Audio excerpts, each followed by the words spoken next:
Move your crap, sister yelled, dumping my files. We need this for inventory. Work from Starbucks. I said nothing. I left. The next morning by 7:30 a.m., eviction notice. By 8 a.m., 63 messages. I'd owned the $8.7 million building for 4 years. But let me start at the beginning. Because the day my sister kicked me out of my own building wasn't random. It was the inevitable conclusion of 30 years of being the sister who didn't matter. The one who was supposed to be grateful. The one who should just get out of the way. My name is Sarah Kim. I'm 34 years old. And I've spent most of my life being invisible next to my older sister's spotlight. My sister Jessica is 37. 3 years older. 3 years more everything according to our parents. Growing up in San Jose, California, Jessica was the achiever. Straight A's. Student body president. Stanford acceptance. She was the daughter our immigrant parents dreamed of. Proof that their sacrifice meant something. I was different. Quieter. More interested in computers than people. I went to UC Berkeley for computer science. Good school. But not Stanford. Jessica got her MBA. Went into consulting. McKinsey.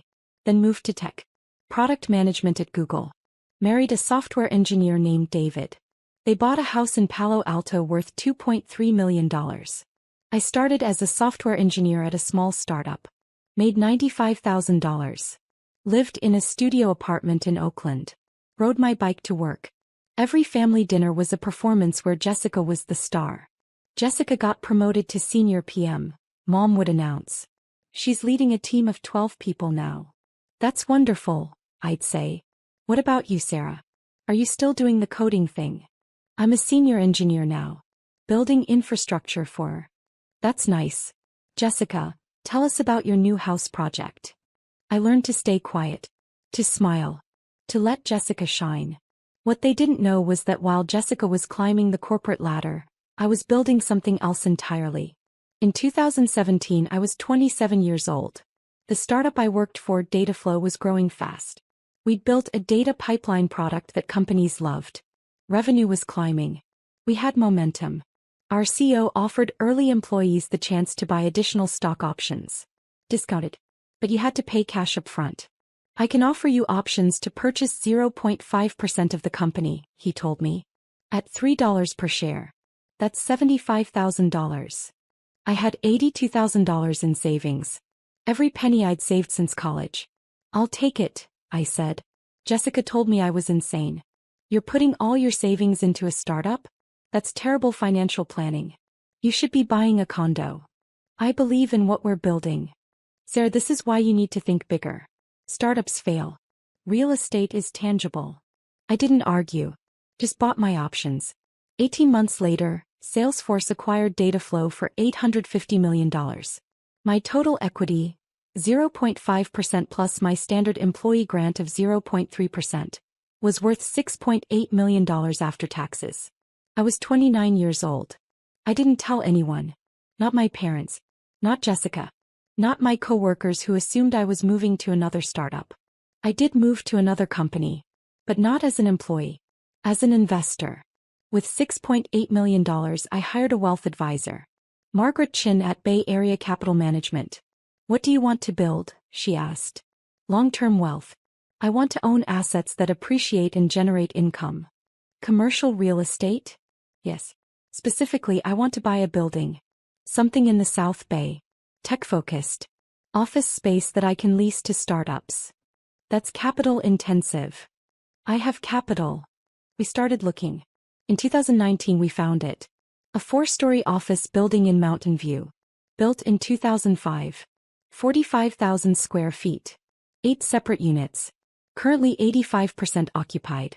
The building was owned by a developer who'd overextended himself. He needed to sell quickly. Asking price. $9.2 million. It's underpriced for the location, Margaret said. He's motivated. What's it generating? Annual rental income is $1.8 million. Operating expenses are about $650,000. Net operating income, $1.15 million.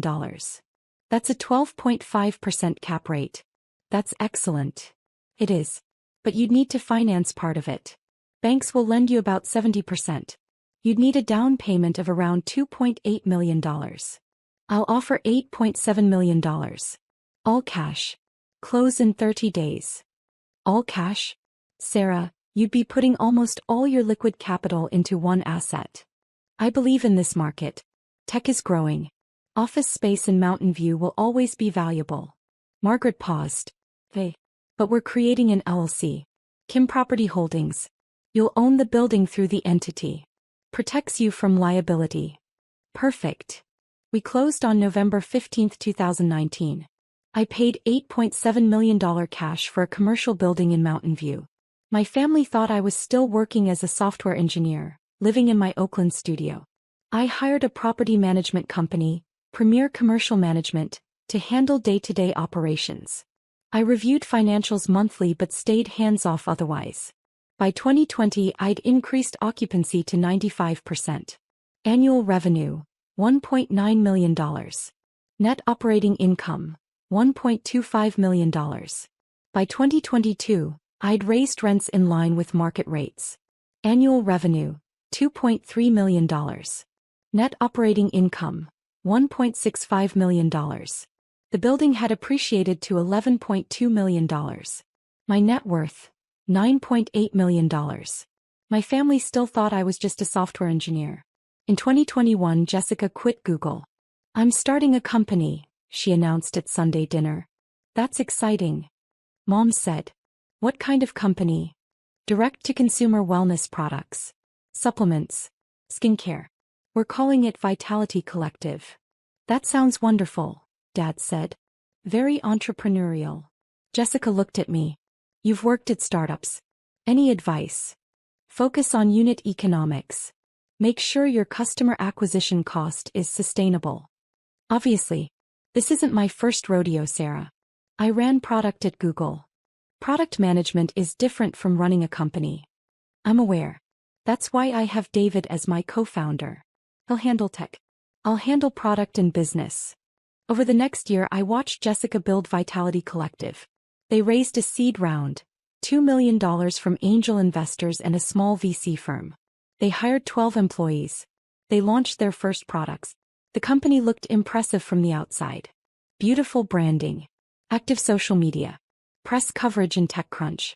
But I saw the numbers. Their customer acquisition cost was $180.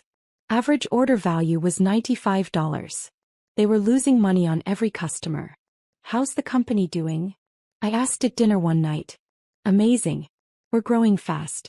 Tripled our revenue last quarter. What's the revenue? $85,000 last quarter. Up from $28,000. That meant they'd made $85,000 in revenue while spending probably $500,000 plus on payroll, inventory, and marketing. What's your burn rate? We're well capitalized. Don't worry about it. But I did worry. Because I understood startups. And Vitality Collective looked like it was burning through cash without a clear path to profitability. In early 2023, Jessica called me. Sarah, I need a favor. What's up? We need office space. We've been working remote, but we need to bring the team together. Build culture. Makes sense. The thing is, real estate is expensive. We're trying to conserve cash. I heard you work in a building in Mountain View. Do you know if there's any space available? My building. He was asking about my building. I can check. What are you looking for? Maybe 3,000 square feet? Something we can fit 12 people plus room to grow. That's pricey. Mountain View office space runs about $4.50 per square foot per month. You'd be looking at $13,500 monthly. Ouch. That's steep. That's market rate. Well, see what you can find. Maybe there's something cheaper. Or maybe the landlord would be flexible for a startup. I called my property manager, David Chin at Premier Commercial Management. David, I have someone asking about space. My sister. She wants 3,000 square feet for her startup. Unit 3B is available. 3,200 square feet. We're asking $4.50 per square foot. That's $14,400 monthly. What's our flexibility on price? For a quality tenant with good credit? Not much. Market is strong. But family is family. What do you want to do? Let me think about it. I thought about it for 3 days. About whether to reveal that I owned the building. About whether to give Jessica a deal. In the end, I decided to stay anonymous. Rent her the space at market rate through the LLC. Keep my ownership private. David, let's rent her Unit 3B. Standard lease terms. Market rate. She doesn't know I own the building. Keep it that way. Understood. Jessica signed the lease in March 2023. Vitality Collective moved into Unit 3B. $14,400 per month. 3-year lease. At family dinners she talked about our new office in Mountain View. The landlord is some investment company, she said. Very corporate. But the space is perfect for us. I smiled. Said nothing. You should come visit, Jessica said to me. See what a real startup looks like. Maybe. I never visited as her sister. But I visited the building twice a month as the owner. I walked past Unit 3B. Saw through the glass walls. Saw her team working. Saw the Vitality Collective logo on the wall. She had no idea she was paying me rent. By mid-2023, Vitality Collective was in trouble. They'd burned through their seed round. They needed more capital. But VCs weren't biting. The market is tough right now, Jessica said at dinner. Investors are being conservative. What's your runway? I asked. We have about 6 months of cash. We're looking at a bridge round. Just need to get us to profitability. What's your path to profitability? We're increasing prices, launching new products, cutting costs. What costs? Salaries.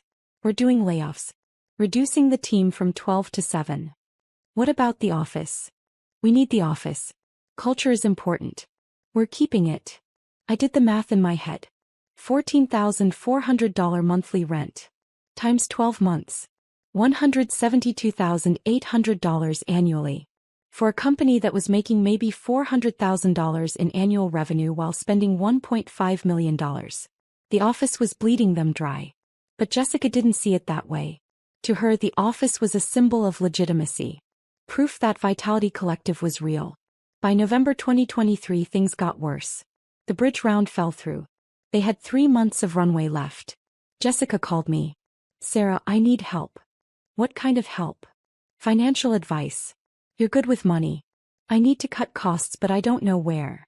Show me your financials. She sent me a spreadsheet. Revenue. Expenses.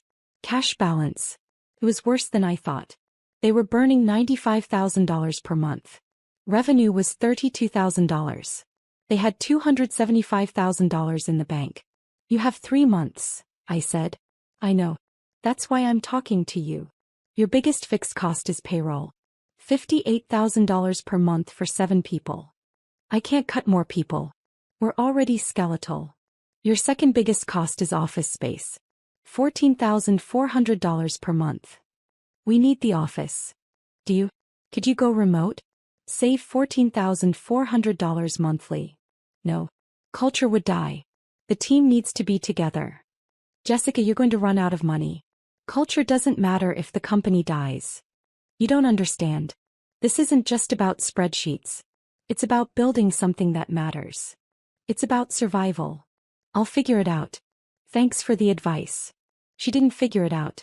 In December 2023, Vitality Collective missed their rent payment. David called me. Sarah, Unit 3B didn't pay rent. First time since they moved in. How late are they? 7 days. I sent a reminder notice. No response.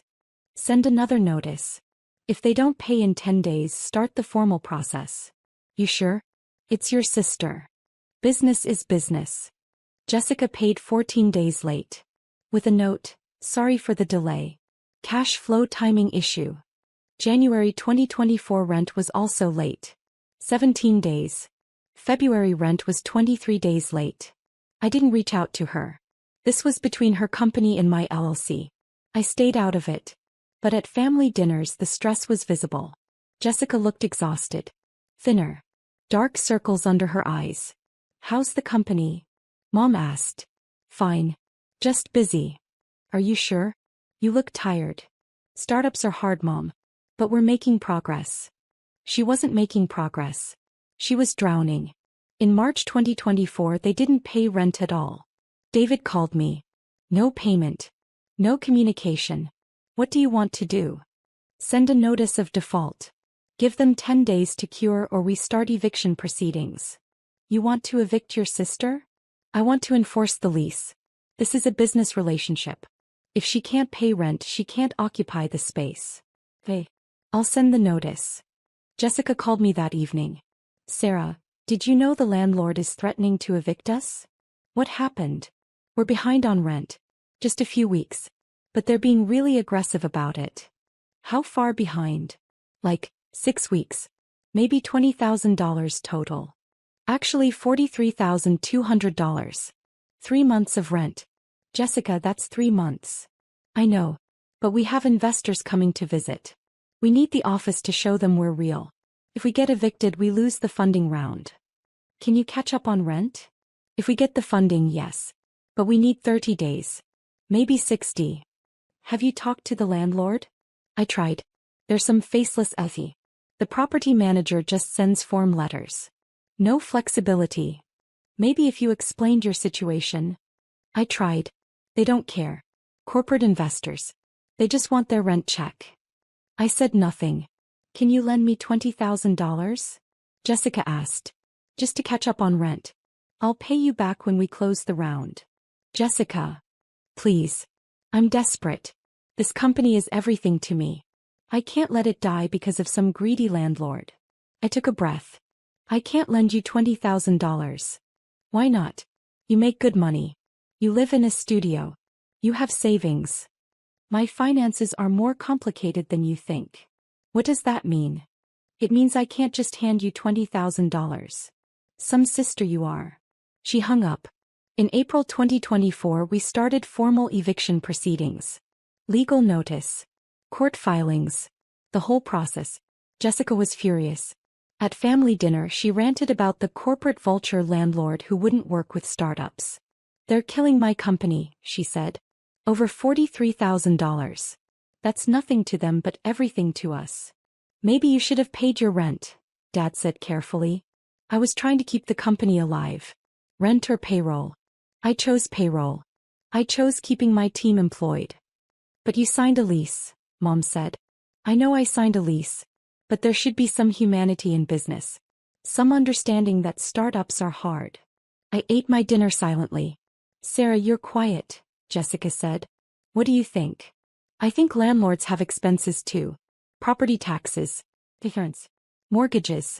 They can't just forgive rent because a tenant is struggling. That's cold. That's reality. You sound like a capitalist robot. I sound like someone who understands business. Whatever. You've never built anything.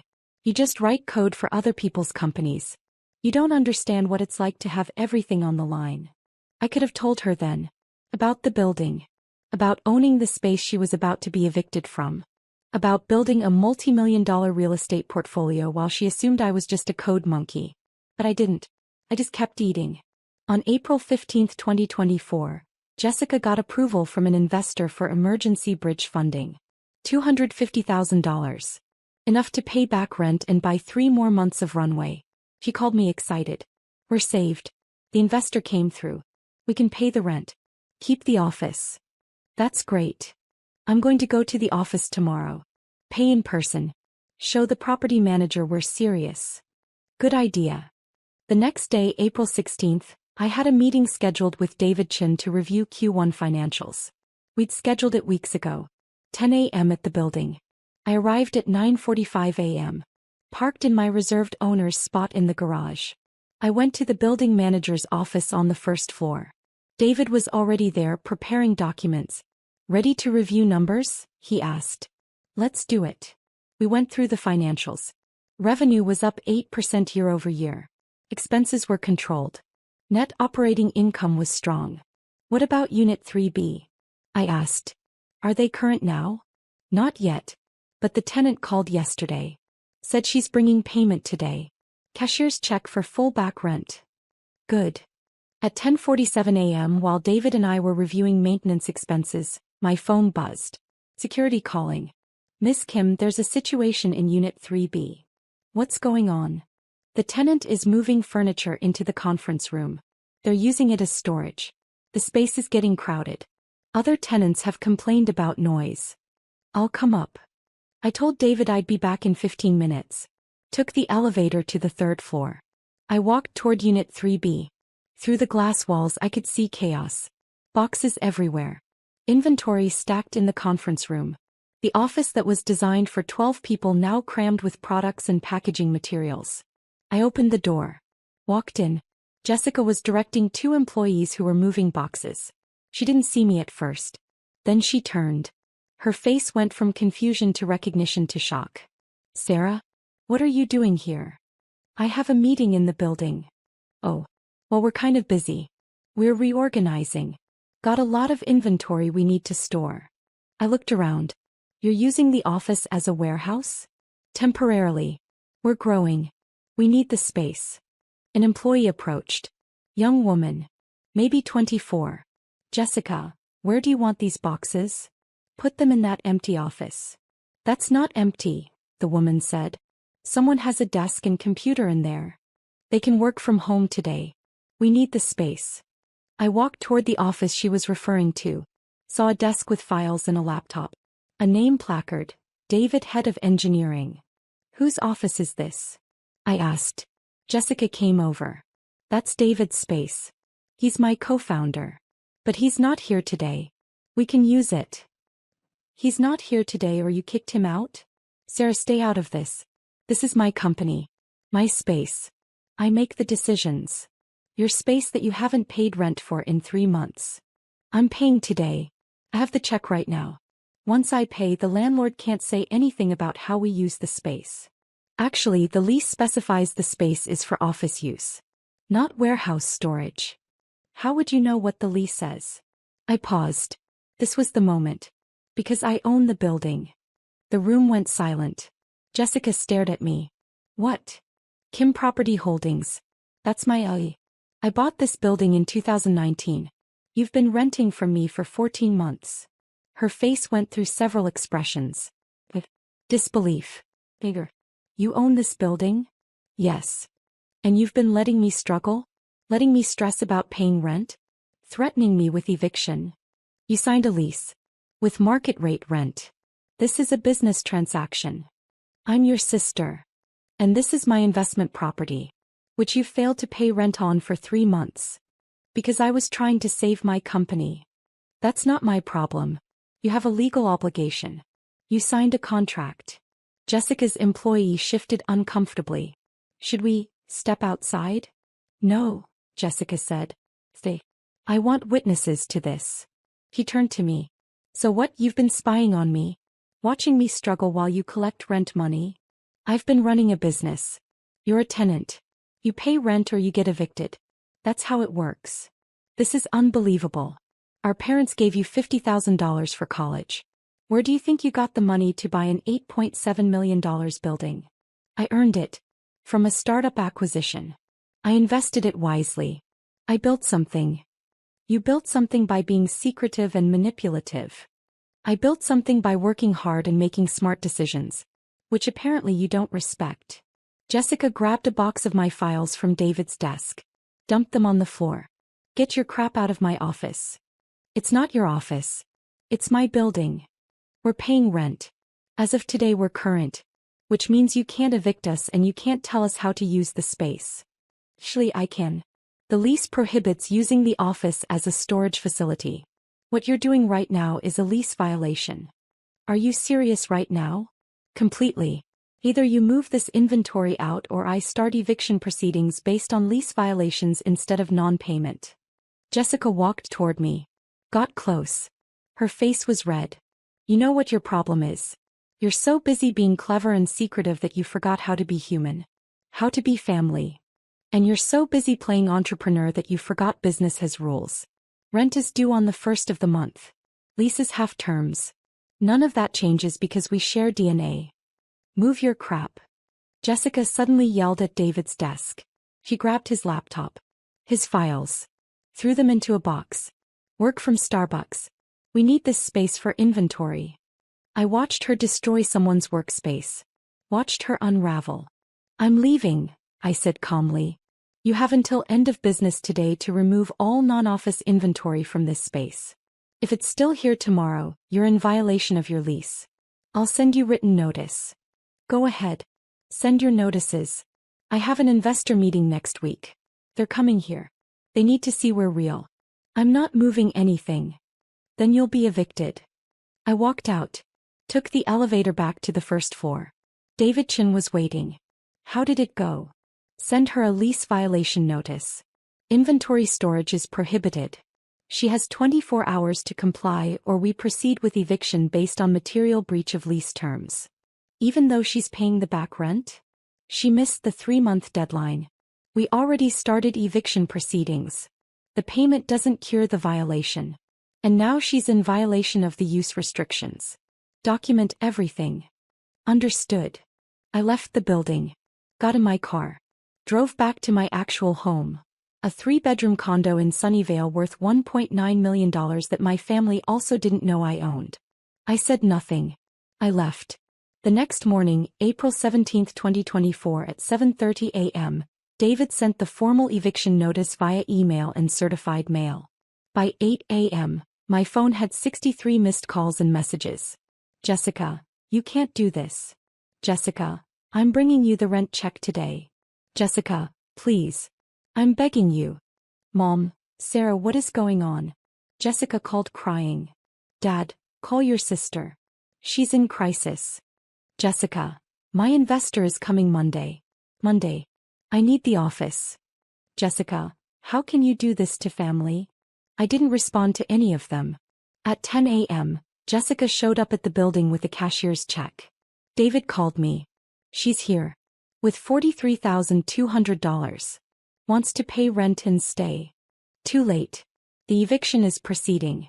She has 30 days to vacate per the court order. She's crying in the lobby. That's unfortunate. But business is business. Sarah. Don't. I know it looks harsh. But she's had months to fix this.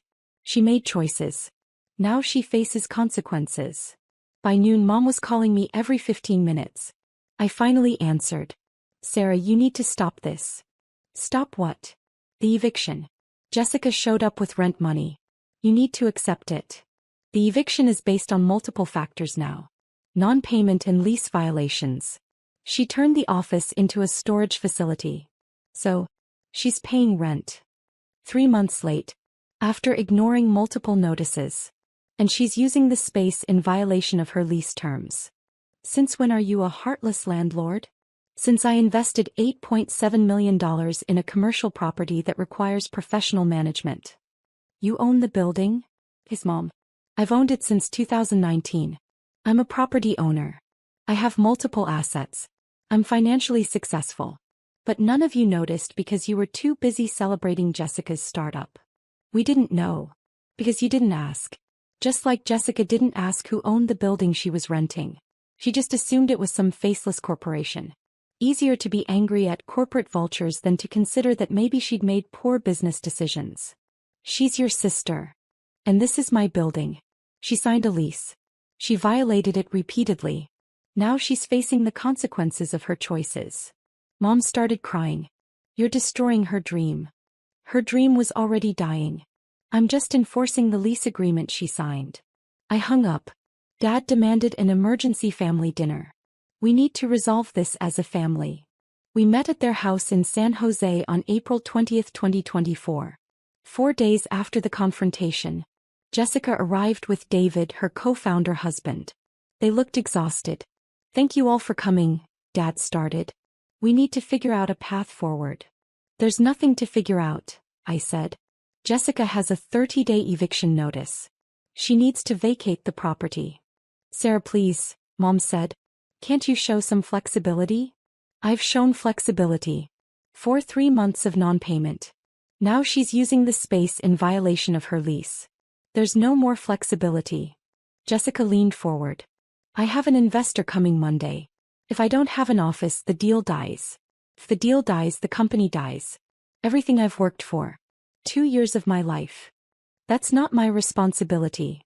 You could fix this with one phone call. I could. But why should I? Because I'm your sister. So, You've treated me like I don't matter for 30 years.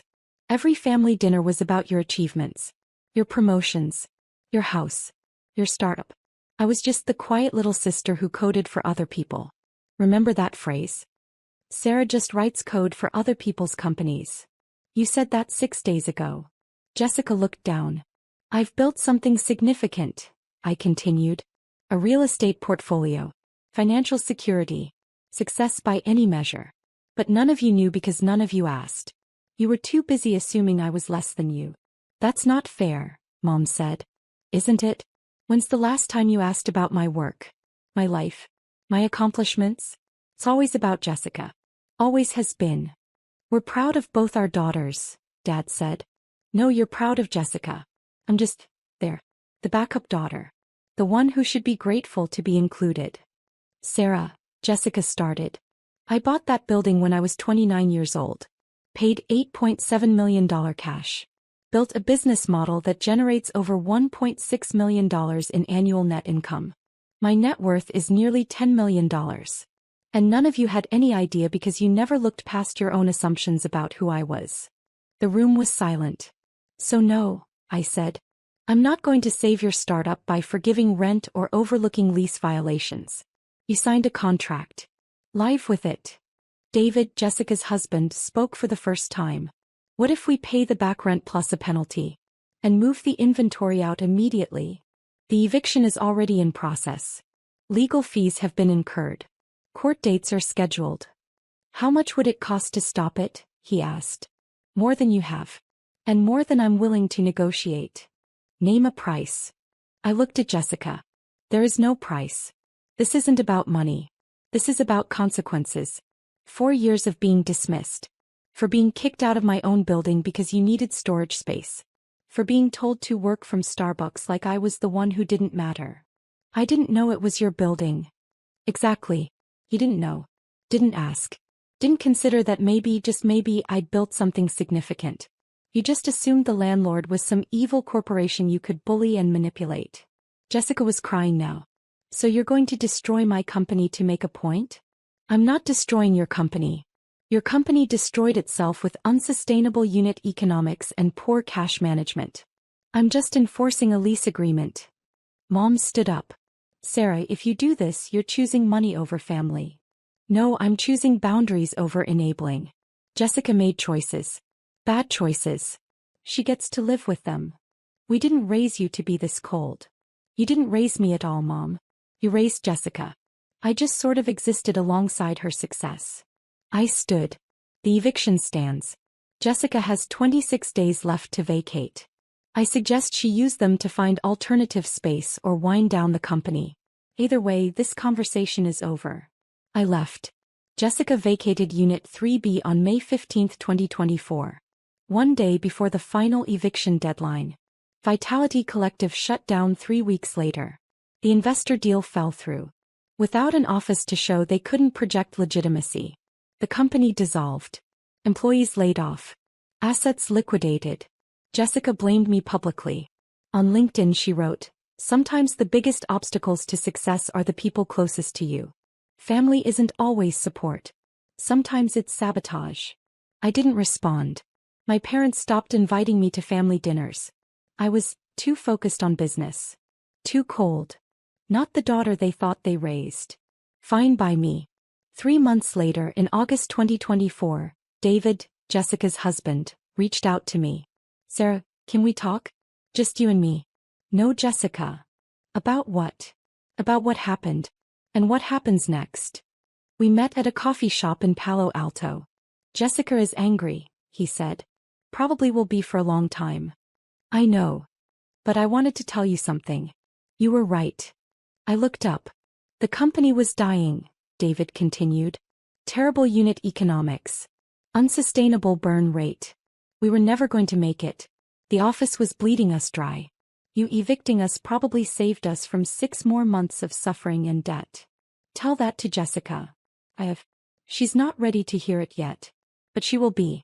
Eventually. Maybe. I also wanted to say I'm impressed. With what you've built. I did some research after everything happened. Your building is just one asset. You own other properties too. Yes. That's incredible. You built real wealth while everyone was focused on startups and exits. Smart. Thank you. Jessica feels betrayed. But honestly, I think she's just shocked that you were more successful than her and she never knew. That's her issue to work through. It is. He paused. I'm starting something new. Smaller. More focused. Better unit economics. Would you consider investing? Are you serious? Completely. You understand business. You have capital. And you're not afraid to make hard decisions. That's exactly the kind of investor I want. I thought about it. Send me a deck. Let me review it. I will. Thank you. It's now December 2024. 8 months since I evicted Jessica. My building is 100% occupied. Unit 3B was released to a Series B startup in June. $16,500 per month. 20% increase over what Jessica was paying. Annual revenue from the building, $2.5 million. Net operating income, $1.8 million. The property is now valued at $12.4 million. I invested $200,000 in David's new company. Convertible note. Reasonable terms. I'm a passive investor. No drama. Just business. I bought another building. A small office complex in Fremont. $6.2 million. My portfolio is expanding. My parents and I speak occasionally. Strained but civil. They're slowly accepting that I'm not the daughter they thought I was. Jessica and I haven't spoken. She blocked me on all platforms. Moved to Austin with David to start fresh. Last week Mom called. Sarah, I need to apologize. For what? For not seeing you. For all those years. We were so focused on Jessica's path that we ignored yours. I know. You built something remarkable. And we missed it because we weren't paying attention. You weren't looking. No, we weren't. And I'm sorry. Thank you. Do you think you and Jessica will ever reconcile? Maybe. When she's ready to see me as an equal instead of as the little sister who should have stayed in her place. That's fair. She was wrong about a lot of things. Yes, she was. But Sarah, you were harsh. I was fair. There's a difference. Mom sighed. I suppose there is. We talked for another 20 minutes. About my properties. My investments. My success. For the first time in my life she asked questions and actually listened to the answers. Progress. I don't regret evicting Jessica. I don't regret enforcing my lease. I don't regret choosing my boundaries over her feelings. Because here's what I learned. Family doesn't give you the right to exploit. Love doesn't mean enabling. And being kind doesn't mean being weak. Jessica built her startup on assumptions. That investors would always come through. That rent could wait. That the faceless landlord would be flexible. He was wrong about all of it.